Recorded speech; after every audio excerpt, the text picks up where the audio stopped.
नमस्कार दोस्तों, स्वागत है आप सभी का हिस्ट्री 365 में। मेरा नाम है चंद्रेश उपाध्याय और आप देख रहे हैं हिस्ट्री 365। तो आज का जो हमारा सेशन है वो जो कदम वंश है उसी के ऊपर आधारित है, यानी कि हम कदम वंश के बारे में देखेंगे। जैसा कि आप सभी को पता है कि आज का जो हमारा सेशन है वह कदम वंश के ऊपर आधारित है।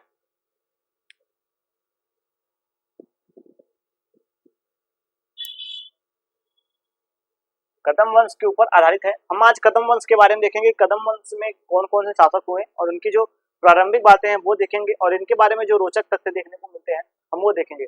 हम पहले कदम्बों के बारे में देखेंगे, उसके बाद भोज राजवंश के बारे में देखेंगे, जो भोज राजा थे वो भोज वंश के बारे में देखेंगे, और उसके बाद हम देखेंगे जो हमारे कह सकते हैं कि छोटे मोटे राजवंश हमें देखने को मिलते हैं, और उसके बाद हम चालुक्य वंश को देखेंगे, क्योंकि चालुक्य वंश के बाद आप देखेंगे तो हमारा जो कह सकते हैं राजपूती वंश जो है वो प्रारंभ हो जाता है। उसी के अंदर हम बाकी की चीजें जो होती हैं वो देखेंगे। तो आज का जो हमारा सेशन है वो हमारा कदम वंश के ऊपर आधारित है। तो हम प्रारंभिक बातें जो कदम वंश के बारे में है वो करते हुए आगे अपनी क्लास को बढ़ाएंगे। तो सबसे पहले मैं आप सभी को बता देता हूँ कि कदम वंश के बारे में, तो जो छोटी मोटी बातें आपको कदम वंश के बारे में बता दूं कि कदम वंश आप देखेंगे कि जो पल्लव राजवंश था, जैसा कि मैंने अभी आज से पहले जो हमारी क्लास हुई थी वो हमने पल्लव वंश के ऊपर किया था। तो हमने देखा था कि पल्लव वंश के पतन के बाद, यानी कि जब हम देखेंगे कि चौथी सदी के मध्य में, जब चौथी सदी के मध्य में समुद्रगुप्त ने अपना जो दक्षिणापथ का जो विजय था उसको प्रारंभ किया था, तो उनकी जो विजय यात्रा से जो पल्लवों की शक्ति थी वो बहुत ज्यादा क्षीण हो गई थी, और पल्लवों के जो कह सकते हैं कि सामंत के रूप में उस समय जो कार्य कर रहे थे वो कदम के जो लोग थे वो कार्य करते हैं, यानी कि जो कदम वंश के जो शासक थे वो उनके सामंत के रूप में कार्य कर रहे थे। तो इस प्रकार से जब उन्होंने देखा कि इनकी जो कह सकते हैं कि जब पल्लवों की जो शक्ति थी वो क्षीण हो चुकी थी, तो इन्होंने अपने आप को एक स्वतंत्र राजवंश के रूप में स्थापित कर दिया, यानी कि एक स्वतंत्र राज्य घोषित कर दिया, और इन्होंने अपने ऊपर से जितने भी कह सकते हैं कि प्रतिपादित जो भी चीजें थी उसको छोड़ दिया, और इन्होंने स्वतंत्र रूप से अपना जो शासन था उसको प्रारंभ किया। अब हम उन्हीं के बारे में देखेंगे और हम आपको बताएंगे इन सभी के बारे में।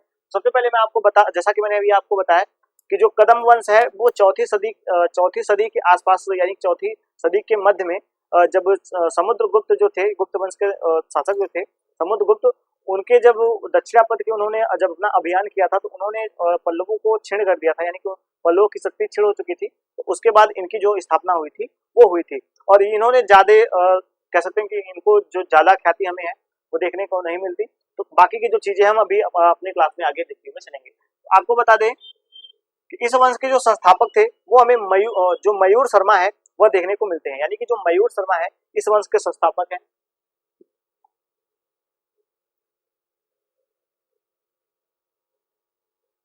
संस्थापक मयूर शर्मा, मयूर शर्मा है। अब हम देखेंगे पहले मयूर शर्मा के बारे में। मयूर शर्मा के बारे में ऐसा कहा जाता है कि यह पहले जो थे वो पल्लवों के सामंत के रूप में जो है वो कार्य कर रहे थे, और उसके बाद जब उनकी जो शक्ति थी वो क्षीण हो जाती है, तो उसके बाद इन्होंने कह सकते हैं कि जो कांची के पल्लव थे उनकी जब शक्ति क्षीण हो जाती है तो इन्होंने अपने आप को एक स्वतंत्र राज्य वंश के, यानी कि स्वतंत्र राज्य के रूप में अपना जो एक कार्य था वो प्रारंभ कर दिया था। स्वतंत्र रूप से इन्होंने अपना शासन जो है वो प्रारंभ कर दिया था। तो इसलिए इनको इस वंश का संस्थापक माना जाता है कि इन्होंने इस वंश की नींव डाली थी। तो हम देखेंगे कि इनका जो समय है वो टाइम पीरियड हमें देखने को मिलता है 430 से लेकर 468 ईस्वी तक का जो टाइम पीरियड है वो हमें देखने को मिलता है। 430 ईस्वी से 468 ईस्वी तक का जो इनका टाइम पीरियड है वो हमें देखने को मिलता है।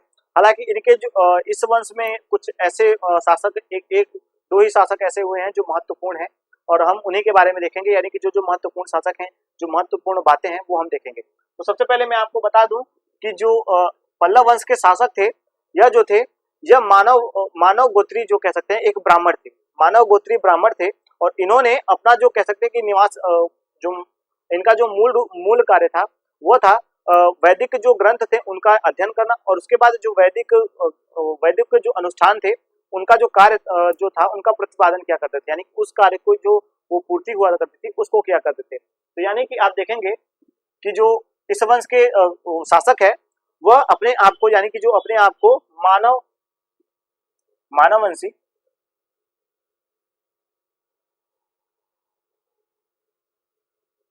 वंशी ब्राह्मण ब्राह्मण कहते ब्राह्मण थे, मानव वंशी ब्राह्मण थे। और इनका जो हमें गोत्र देखने को मिलता है, इनका गोत्र हमें जो देखने को मिलता है उसमें हम देखेंगे इनके गोत्र, कदम वंश के जो शासक थे वो मानव गोत्री ब्राह्मण थे, और उसके बाद इन्हें हरिति के वंशज थे। यह हरिति के वंशज थे, तो ये मैंने आपको बताया कि ये जो थे मानव गोत्री ब्राह्मण थे। इनका जो गोत्र था वो मानववर्ती था। और उसके बाद इन्होंने हरिति का वंशज अपने आप को बताया है, यानी कि हरिति जो थे उनके इन्होंने अपने आप को वंशज बताया है। और इनका जो पहला हमें प्रारंभिक कार्य देखने को मिलता है वह वैदिक ग्रंथों का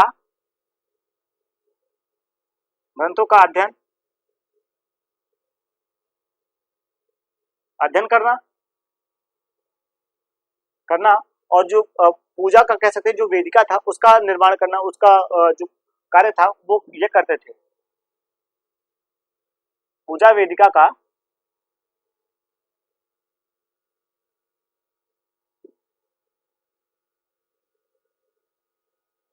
निर्माण करना इनका जो कार्य था वो था। तो इस प्रकार से हम देखेंगे कि ये प्रारंभिक एक ब्राह्मण के रूप में जो है वो कार्य करते हैं।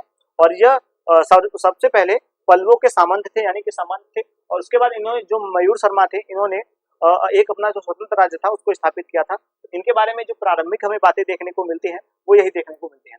उसके बाद हम देखेंगे कि इनका जो राजधानी था, यानी कि हम देखेंगे कि इनका जो मूल निवास स्थान था वो क्या क्या था। तो हम सबसे देखेंगे इनकी दो राजधानियां हमें देखने को मिलती है, एक उप राजधानी है और एक राजधानी है। तो हम सबसे पहले देखेंगे कि जो उनकी राजधानी है वो कहाँ पे थी।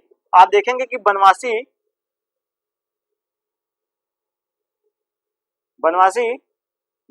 एक कह सकते हैं कि इनको कहा जाता था कि जिस जगह पे निवास करते थे उस जगह का नाम इनको बनवासी कहा जाता था।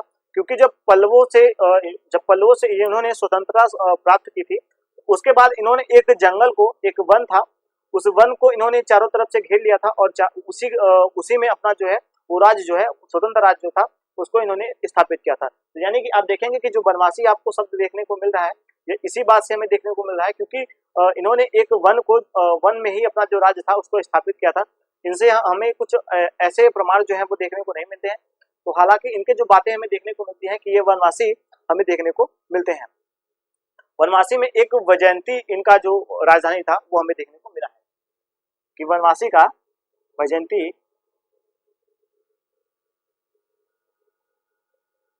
में इनकी राजधानी थी। यहाँ पे मैं राजधानी लिख देता हूँ, आप समझ जाइएगा। राजधानी बनवासी में इनका जो निर्मित था काची में। आप देखेंगे काची में, दक्षिण भारत में आप देखेंगे कि काची में इनका जो पल्लवों से जब ये कह सकते हैं स्वतंत्र होते हैं तो यहाँ पर इन्होंने अपनी बनवासी इनका जगह का नाम था जहाँ पे ये रहते थे, यानी कि जहाँ पे निवास करते थे वो एक जंगल का एरिया था। और उसके बाद उसको इन्होंने अपना जो राज्य था उसको बनाया था। और उस जगह पे हमें इनका जो नगर देखने को मिलता है, जो इनकी वैजयंती कह सकते कि वैजयंती जो इनकी राजधानी थी वो हमें वहीं पे देखने को मिलती है।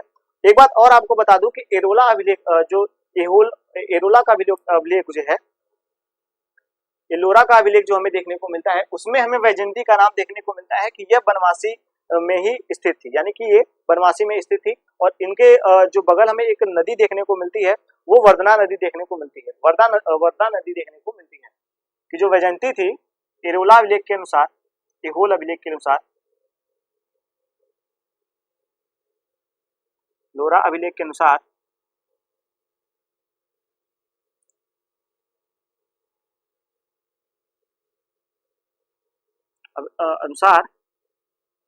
इनका जो यह जगह स्थित था, यानी कि वैजयंती जो स्थित थी वो हमें वर्धा नदी के तट पर यह स्थित थी। वर्धा नदी के तट पर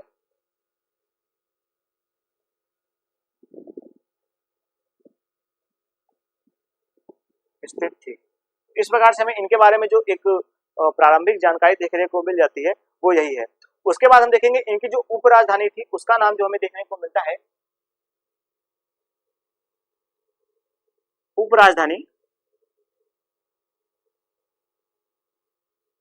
ये काफी इंपॉर्टेंट है। इनके राजधानी के बारे में और उप राजधानी के बारे में जो हमें जानकारी देखने को मिलती है उसको भी आप नोट कर लीजिएगा।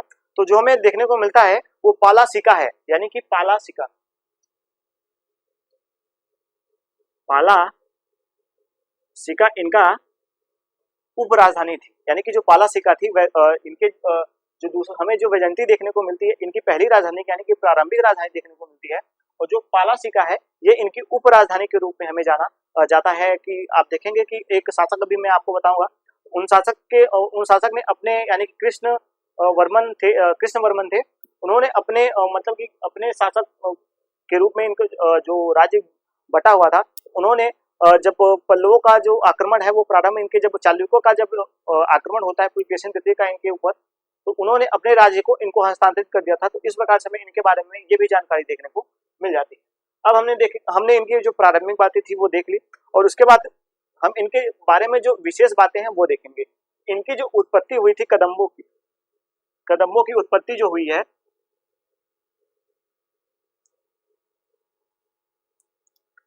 कदम्बों की उत्पत्ति जो है वो कदम वृक्ष से मानी जाती है। यानी कि कदम्बों की जो उत्पत्ति हुई है वो कदम वृक्ष से मानी जाती है।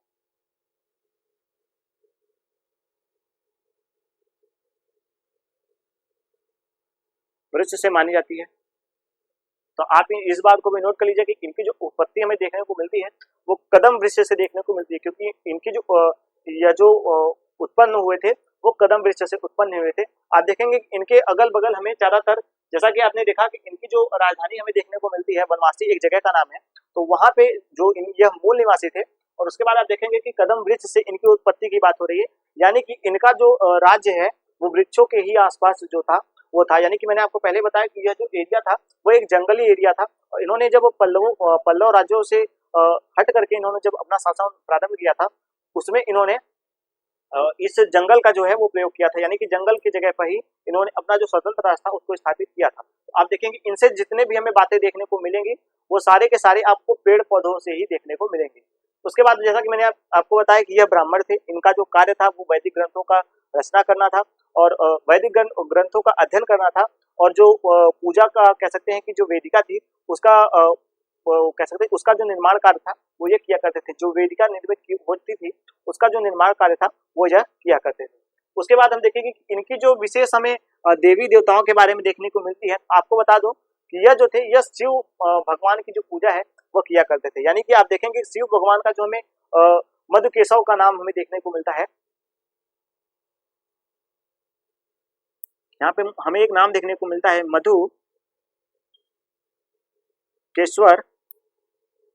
मधुकेश्वर का नाम हमें देखने को मिलता है। यह जो मधुकेश्वर थे यह शिव भगवान थे, यानी कि शिव भगवान के यह उपासक थे शिव। और इनका जो हमें दूसरा यानी कि जिनकी ये और एक देवता थे जिनकी उपासना किया करते थे, उनका जो हमें नाम देखने को मिलता है वो महासेन देखने को मिलते हैं। यानी कि जो दूसरे हमें देखने को मिलते हैं महासेन है। इनको हम कार्तिकेय के रूप में देख सकते हैं। यानी कि आप देखेंगे कि इनका जो हमें नाम देखने को मिलता है वो कार्तिकेय देखने को मिलता है, कार्तिकेय। यानी कि आप देखेंगे कि जो दो देवता है जिनकी पूजा जिनकी उपासना जो है वो कदम वंश वाले यानी कदम वंशीय जो कह सकते हैं ब्राह्मण है वो इनकी पूजा किया करते थे। यानी कि आप देखेंगे कार्तिकेय है जिनका नाम हमें महासेन देखने को मिलता है, और शिव है जिनका नाम हमें मधुकेश्वर देखने को मिलता है। इस प्रकार से हम इनके दो जो कह सकते हैं कि इनके जो दो देवी देवता थे उनके बारे में हमने देख लिया। एक बात और आपको बता दूं कि जो कदम वंश के जो शासक थे वो धर्म महाराज की जो उपाधि है उसको धारण करते थे। यानी कि कदम शासक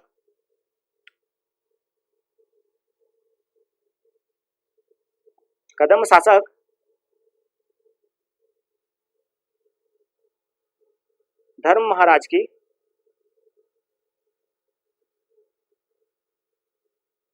उपाधि धारण कर रहे थे।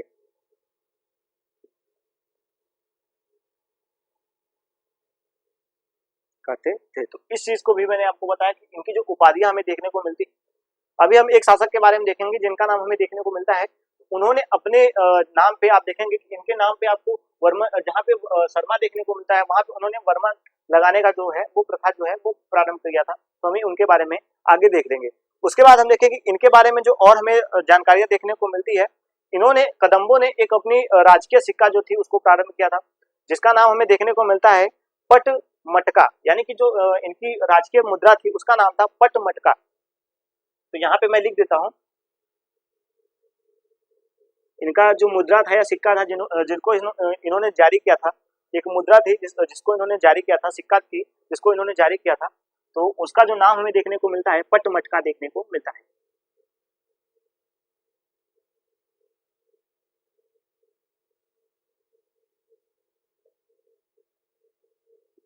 कदम्बों का जो सिक्का हमें देखने को मिलता है उसका नाम है पट मटका। पट मटका नामक एक सिक्का जो था उसको इन्होंने संचालित किया था, प्रतिपादित किया था। उसके बाद हम मयूर शर्मन के बारे में कुछ जो प्रारंभिक बातें हैं उनके उनके बारे में देखेंगे। ये कदम वंश के सर्व उल्लेखीय सबसे पहले जो उल्लेख में हमें देखने को मिलते हैं, तो ये पहले हमें ऐसे शासक देखने को मिलते हैं जो कदम वंश के हैं, यानी कि मयूर शर्मा जो है, मयूर शर्मा जो हमें है इस वंश के पहले शासक, ऐतिहासिक, सांस्कृतिक और भी जितने भी हमें वर्णन देखने को मिले हैं उसमें सबसे पहला अगर कदम वंश का शासक देखा जाए तो हमें मयूर शर्मा देखने को मिले हैं। इस प्रकार से हम देखेंगे कि कदम के जो सिक्के थे उसके बारे में हमने देखा। उसके बाद मयूर शर्मन के बारे में हम देखेंगे, कुछ जो इंपॉर्टेंट बातें इनके बारे में है वो हमें देखने को मिली है।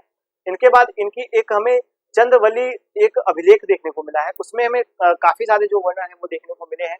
इनके बारे में ये सारी बातें जो है क्रमशः इनकी जो वंशावलियां हैं या इनके बारे में जो जानकारी का जो मुख्य हमें स्रोत देखने को मिलता है वो चंद्रवली, ऐसा हमें वर्णन देखने को मिलता है कि चंद्रवली एक अभिलेख है। तो यहाँ पे मैं लिख देता हूँ, अब मयूर शर्मा के अंदर, यानी कि यहाँ पे मैं मयूर शर्मा लिख देता हूँ, आप समझ जाइएगा।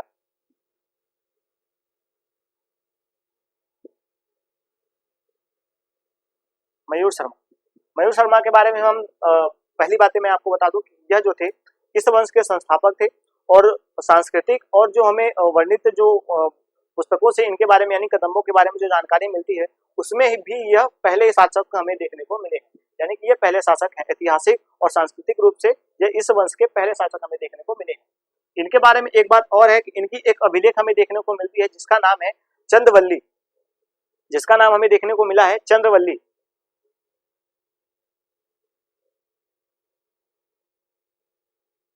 चंद्रवल्ली अभिलेख है जिसमें तमाम इनके बारे में जो बातें हैं, इनको एक अच्छा शासक के रूप में और इनको एक बढ़िया शासक के रूप में, एक कह सकते हैं एक समृद्धिवान शासक के रूप में जो है इनको बताया गया है और इनके बारे में अच्छी जो बातें हैं वो सारी बातें इस चंद्रवल्ली अभिलेख में हमें देखने को मिल जाता है। उसके बाद हम देखेंगे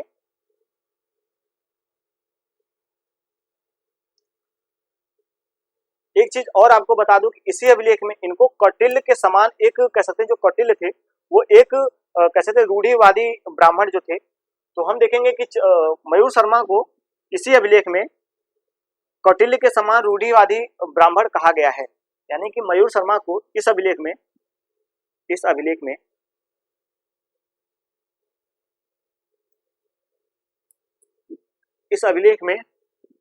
कौटिल्य के समान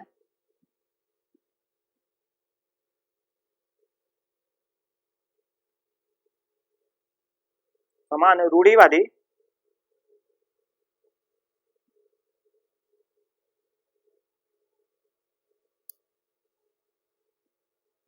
ब्राह्मण कहा गया है।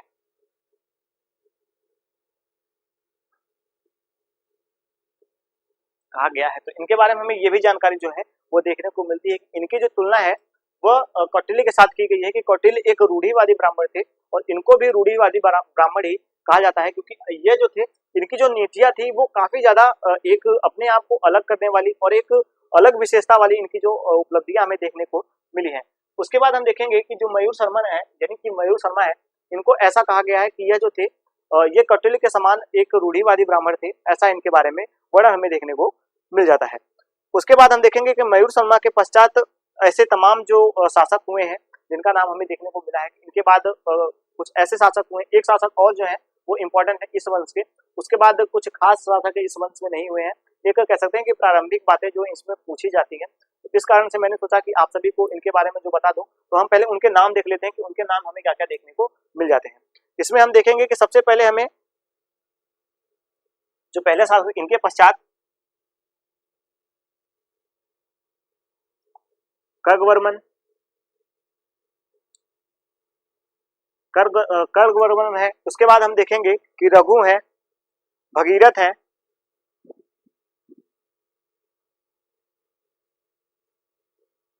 भगीरथ और रघु हैं।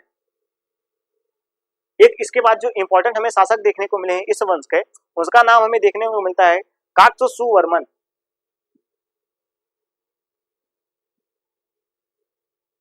सुवर्मन,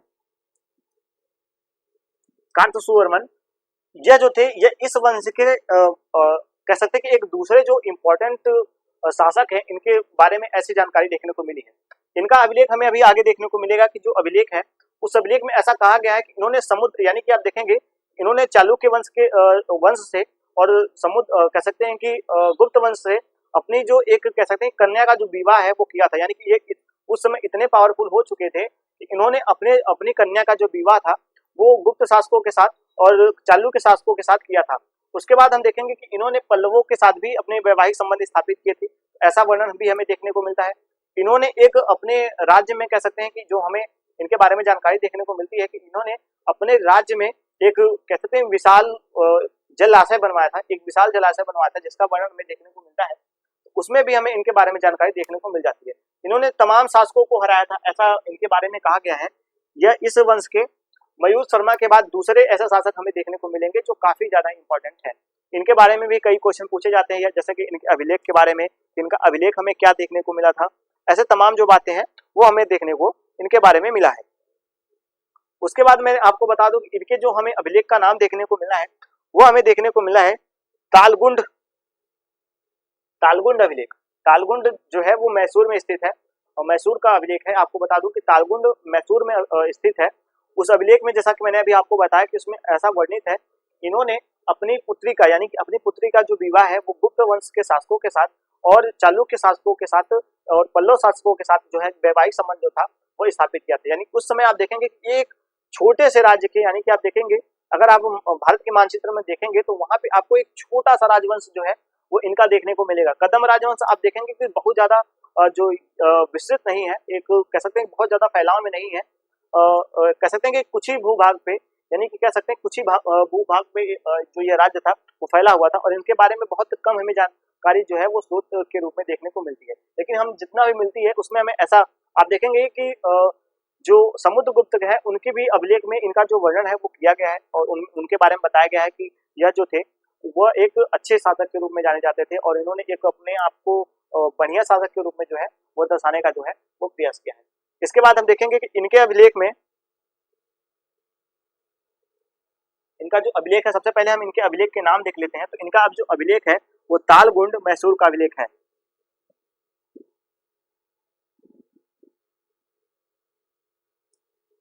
गुंड मैसूर अभिलेख,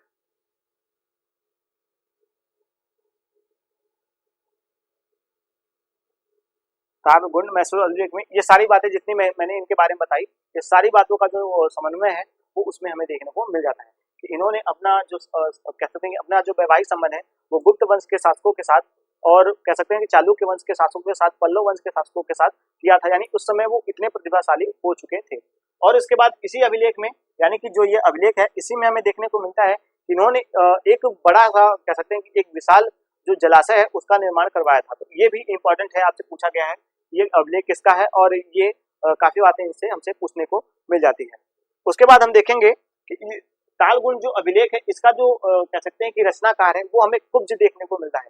उसका जो नाम हमें देखने को मिलता है कि इस अभिलेख की जिसने लिखी है, जिसने इसकी रचना की है, उसका नाम हमें कुब्ज देखने को मिलता है। कुब्ज, कुब्ज ने इस अभिलेख की जो है रचना की है और एक इसने ही इसमें ये सारी बातें जो है इनका वर्णन किया है और इसी में लिखा गया है कि इनका एक विशाल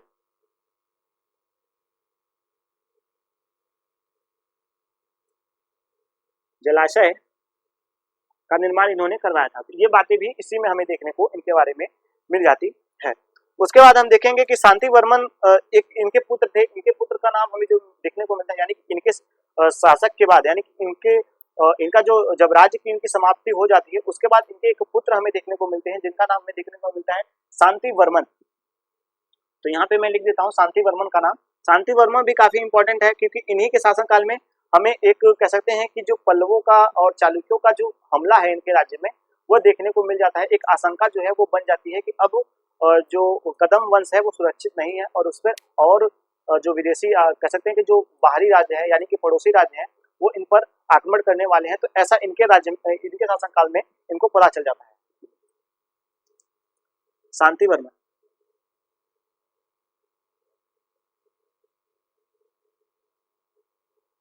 शांति वर्मन इनके बारे में जैसा कि मैंने आपको बताया कि यह जो थे वो इनके पुत्र यानी कि इनके पुत्र थे और उसके बाद इन्होंने इनके राज्य में ऐसा एक कह सकते हैं इनके शासनकाल में इन्हें एक ऐसी जानकारी मिल चुकी थी और एक बाहरी जो आक्रमण था उसका आभास इन्हें हो चुका था कि इनके राज्य में अब आक्रमण होने वाला है। इसके बारे में भी जो जानकारी है वो हमें इसमें देखने को मिल जाएंगे। इनके शासनकाल में ही कह सकते हैं कि जो चालुक्यों का जो आक्रमण है पुलकेशिन प्रथम है, पुलकेशिन प्रथम के बाद पुलकेशिन द्वितीय है। तो आप देखेंगे कि पुलकेशिन जो प्रथम है उन्होंने इनके राज्य में आक्रमण करना जो है वो प्रारंभ कर दिया था। यानी कि आप देखेंगे इनका जो राज्य था वो छोटा सा राज्य था और उसके कुछ हिस्से यानी कि छोटे छोटे जो हिस्से थे कह सकते हैं गांव कस्बे जो थे वो धीरे धीरे उन्होंने जीतना जो है वो प्रारंभ किया था।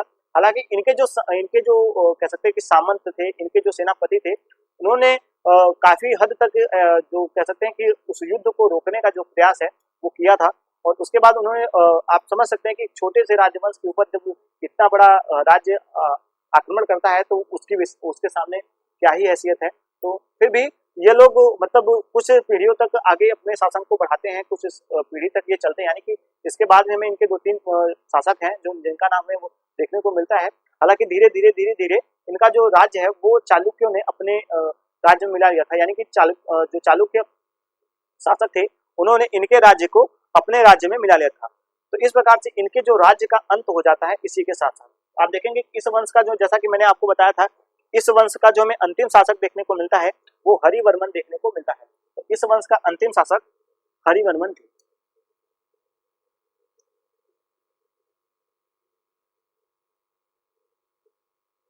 इस वंश के अंतिम शासक हरिवर्मन थे और इसके बाद कह सकते हैं कि जो चालुक्य शासक थे, चालुक्य शासक पुलकेशिन द्वितीय जो थे उन्होंने इनके राज्य पर आक्रमण करके इनके राज्यों को कह सकते हैं कि जीता और अपने जो सामंत थे उनमें छोटे छोटे राज्यों को इन्होंने बांट दिया। यानी कि अपने सामंतों को जो पुलकेशिन द्वितीय थे उन्होंने इसको जीता और उसके बाद अपने सामंतों में इसको बांट दिया। तो इस प्रकार से इनके बारे में जो हमें वर्णन देखने को मिलता है ये यही सारे देखने को मिलते हैं। शांति वर्मन के बाद हमें हरिवर्मन देखने को मिलते हैं कि ये अंतिम शासक है। हालांकि इस वंश में कुछ विशेष शासक हमें देखने को नहीं मिलते। 1-2 शासक के बाद एक कह सकते हैं कि एक संस्थापक के रूप में कह सकते हैं, उसके बाद हमें एक कह सकते हैं इनके कुछ हद तक कह सकते हैं कि कार्य करने वाले जो शासक थे वो हमें इसमें देखने को मिले हैं। और भी हमें इस वंश में कुछ खास उपलब्धि देखने को नहीं मिलती। ये सारी बातें जो मैंने आपको बताई इन्हीं से रिलेटेड थी। अब इसके बाद हम देखेंगे कि उस जगह पे यानी कि आप देखेंगे कि जिस जगह पे इस राजवंश ने शासन किया था उसी जगह पर मैसूर में कभी कभी आप देखेंगे कि यहाँ पे कुछ और राजवंश जो थे वो स्थापित हो गए थे। तो उनके जो नाम है वो मैं आपको बता देता हूँ। तो पहले मैं आपको इन सभी के बारे में जैसा कि मैंने आपको बताया कि हरिवर्मन इस वंश के आखिरी शासक के रूप में थे और उसके बाद हम आगे की जो आते हैं वो देखेंगे। आप इन सभी का स्क्रीनशॉट ले लें ताकि मैं आगे अपनी क्लास को बढ़ा सकूं।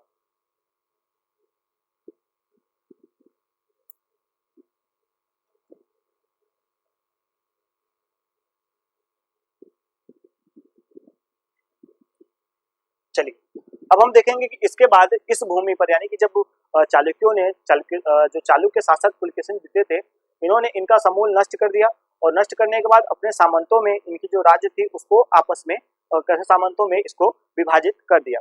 उसके बाद हम देखेंगे कि यहाँ पे हमें जो चौथी सदी के मध्य में चौथी सदी के और मध्य सदी के बीच में आप देखेंगे कि ओडिशा में हमें उसी जगह पे यानी कि उसी जगह पर उसी भूभाग के आसपास के इलाकों पर हमें कुछ और राजवंश देखने को मिले हैं जिनके नाम मैं आपको बता देता हूँ। हालांकि ये आपके लिए इम्पोर्टेंट नहीं है लेकिन एक क्रम बनने के लिए ये जो बातें हैं वो काफी ज्यादा इंपॉर्टेंट आपके लाइफ में होने वाली है। तो आपको बता दूं कि 6ठी शताब्दी आप देखेंगे कि इनका जो राजवंश है जैसा कि मैंने आपको बताया था कि 430 ईस्वी से लेकर के 400 कह सकते हैं कि 68 ईस्वी तक मयूर शर्मा ने शासन किया था और धीरे धीरे इन्होंने छठी शताब्दी यानी कि 575 ईस्वी के आसपास जो इनका शासन का है पतन हो गया था। तो 575 के आसपास इनके शासन का जो है वो वंश का पतन हो चुका था मूल रूप से, लेकिन उस स्थान पे काफी और वंश जो थे वो स्थापित हुए थे और उनका जो नाम हमें है वो देखने को मिलता है। जो पहला हमें वंश देखने को मिलता है वो माठर वंश देखने को मिलता है। माठर वंश है। उसके बाद हमें जो दूसरा वंश देखने को मिलता है, आपको बता दूं कि जो माठर वंश है उसके बाद हमें पितृभक्त वंश देखने को मिलता है।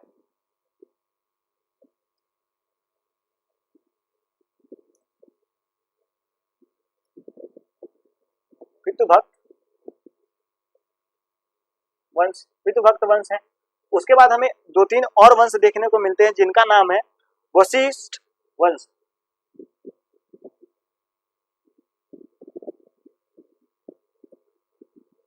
वशिष्ठ वंश, इनके नाम ही इंपॉर्टेंट है, तो मैं इनके नाम ही जो है वो आपको बता देता हूँ, क्योंकि इसके बारे में ना तो अभी आपसे पूछा गया होगा और ना ही आपको इसके बारे में कभी आगे बताना होगा। तो अगला जो है वो नल वंश है और नल वंश, और जो हमें पांचवा देखने को मिलता है वो हमें मान वंश, जिन्होंने लगभग 10 ईस्वी तक यानी कि आप देखें 10वीं सदी तक इन्होंने अपना शासन जो है वो किया था। इन्होंने लगभग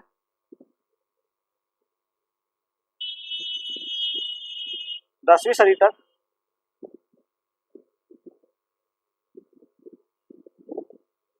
शासन किया था। तो इनके बारे में जो जानकारी है ये सारी बातें हमें देखने को मिल जाती है। उस जगह पे जो था यह वंश आगे चलकर अपना जो है वो कार्य करता है।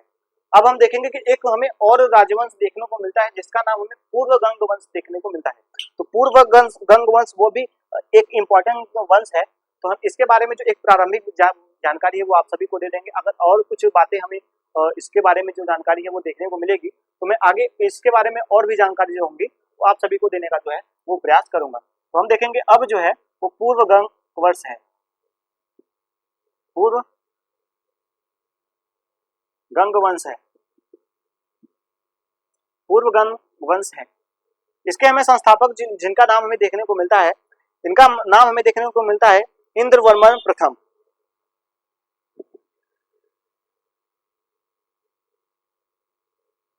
संस्थापक जो है वो है इंद्रवर्मन प्रथम। और इनकी जो हमें राजधानी देखने को मिली है यानी कि पूर्व गंग की जो राजधानी हमें देखने को मिली है वो कलीनगर देखने को मिली है।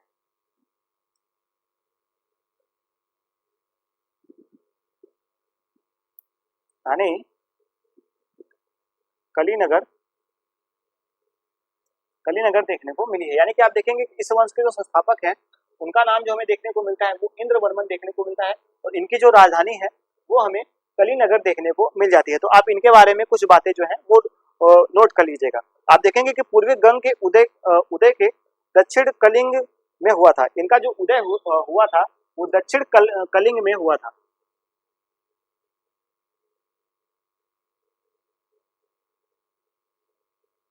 उदय दक्षिण कलिंग में हुआ था।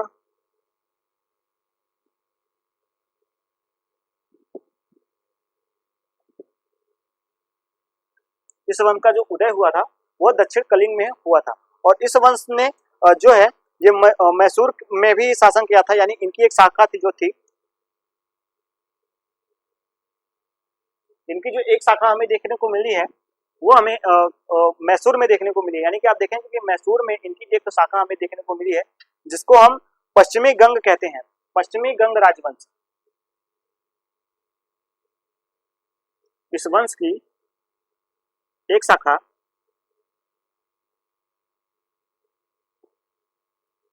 पश्चिमी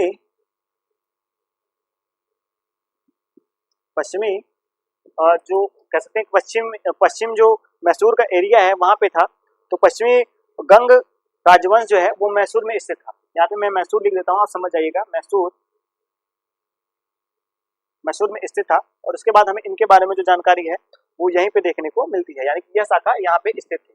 इस प्रकार से हम देखेंगे इनके बारे में। और इनके बारे में एक बात और हमें देखने को मिलता है, जिनका क्षेत्र जो था वो कर्नाटक के आसपास का जो एरिया था, यानी कि आप देखेंगे मैसूर और कर्नाटक के बीच का कुछ एरिया है, हल्का फुल्का जो एरिया था वो इनके शासनकाल यानी कि इनके राज्य का हिस्सा था। इनका जो वंश था वो कर्नाटक के, यानी कि आप देखेंगे कि जो इस क्षेत्र का कह सकते हैं कर्नाटक में हुआ था।